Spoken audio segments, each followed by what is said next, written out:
we have such a big Bible here is firstly because this Bible was actually passed to me by my grandmother who passed away at the beginning of the 25th of January 2020. So just as COVID happened, and that was actually 43 days to the day my grandfather passed away.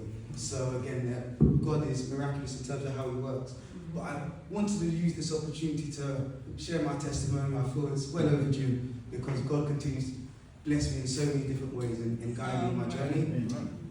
I've been coming to this church since 2015. Prior to this, after university, I came back to Potter's House, Sydenham. First we were going to the Croydon one, but as they weren't able to facilitate for my mother's needs, we found that this was a better home for us. And again, it's been a beautiful place for us to be. On this journey, again, I've only got 5 minutes, so I can't share all the blessings God has done for me in that time. But one of the things I do want to share is a testimony from 2020. So this is when the pandemic happened. God had put it in my heart that year to buy my first property. I'd been settled into my job for a while, but then I work in sales. So at that point, more than half my commission, my earnings was through commission. And as the pandemic hit, jobs were lost. People didn't know what to do.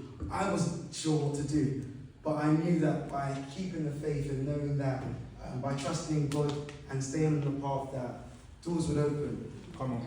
The mortgage got pulled away from me. At that point, I had an agreement in principle due to the change in terms. The mortgage was gone, even though the offer had been accepted.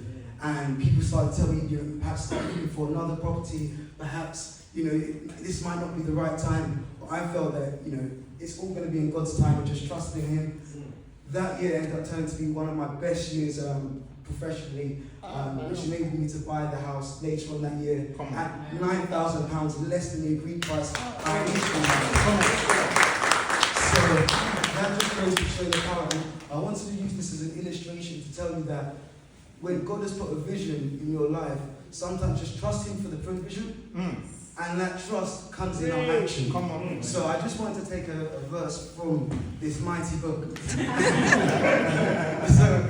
It's cool. This is James chapter 2, verse 14, and it says, "What doth it profit, my brethren, though a man say he hath faith and have not works?